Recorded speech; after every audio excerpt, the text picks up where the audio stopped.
Hello there, and welcome back to Aussie Holly ASMR. Pleased to have you here. Thank you very much for joining me. Today, as the title of the video would suggest, I am showing you guys how to make a dream catcher. And I thought I'd just start this video by taking you guys for a bit of a wander through one of the parks near my house. It's really beautiful. It was a stunning afternoon when I went out that day, so I thought I'd grab some footage and share it with you all.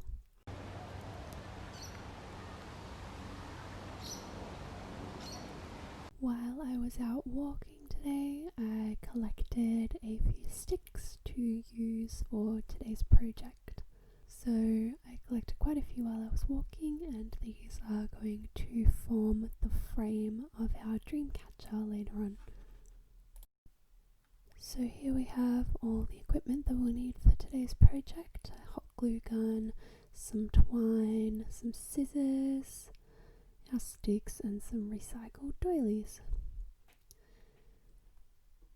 So step number one is to create a frame that will match the size of the doily that you've chosen.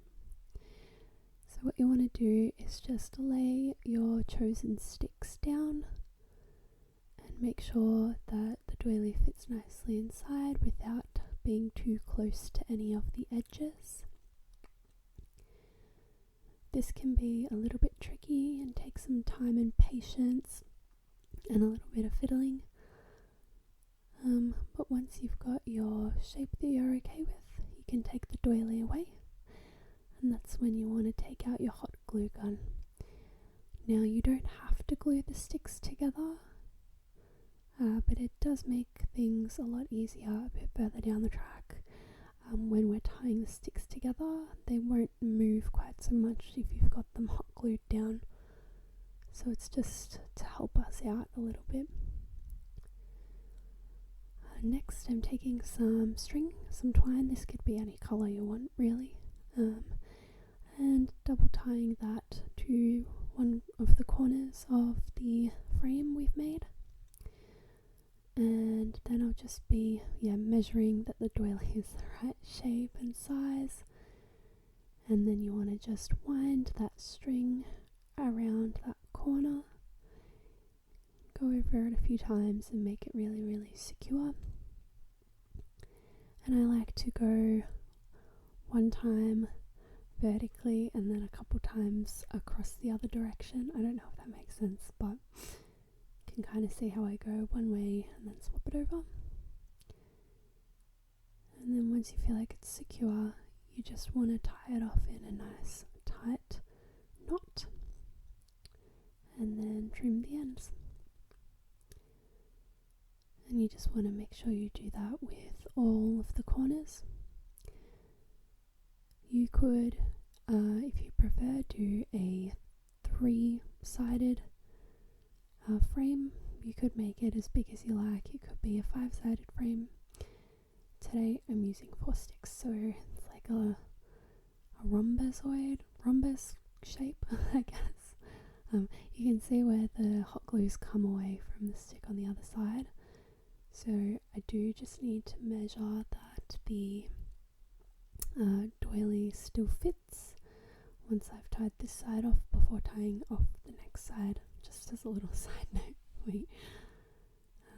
make sure that tie is really secure and tight and trim it off. And then just measure that it's still the right shape, like I said before. Okay, so this next step is where it gets a little bit fiddly. I'm here trying to tie on the doily to the frame. So this definitely took a few goes for me, and unfortunately my camera battery died and I lost a fair bit of footage of me fiddling and trying to find the best way to tie it on. I started by tying one end of the string to the frame and then another end of the string to the doily, like 2 separate knots. And I did that at the bottom to start with.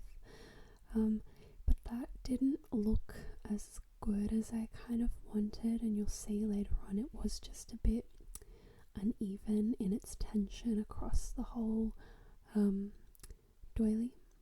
You'll see that at the top here I do, instead of 2 separate knots, one tying it to the frame, one to the doily, I do just one loop tying the doily to the frame in one knot, just as you can see there.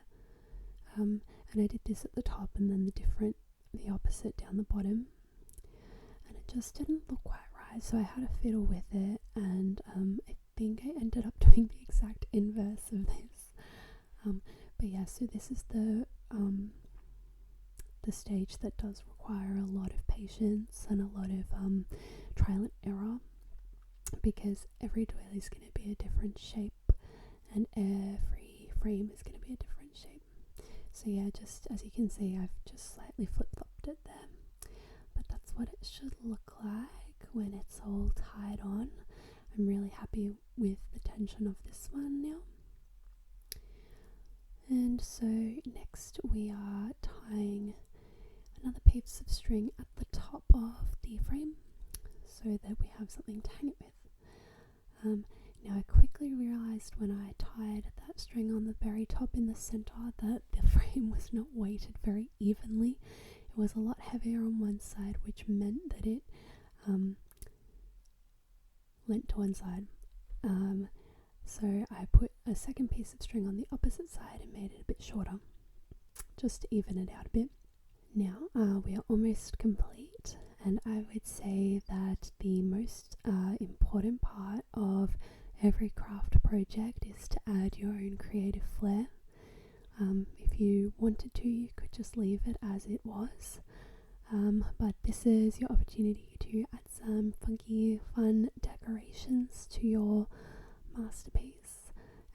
Here I've just got some, I think it's like Hessian, or I'm not really sure what kind of fabric it is, but it's like a beige colour similar to the colour of the doily, and it's just cut into strips, so I've just tied those on to hang down, and I've made a couple of pieces of string with beads on the end, and I've tied that on there too. So that was number 1, and then yeah, you want to make sure those ties are really tight. And then there's the second one. They're not exactly the same, but I think they added just a little something extra to the dream catcher. Okay, so this is today's finished product. I really hope you enjoyed this video. Thank you so much for joining me today. And if you enjoyed this content, please share, like and subscribe for more. And if you make this dream catcher, please be sure to let me know. I'd love to see your work. Tag me on Instagram. And yeah, thank you again so much for joining me. I hope you have a great day. Bye.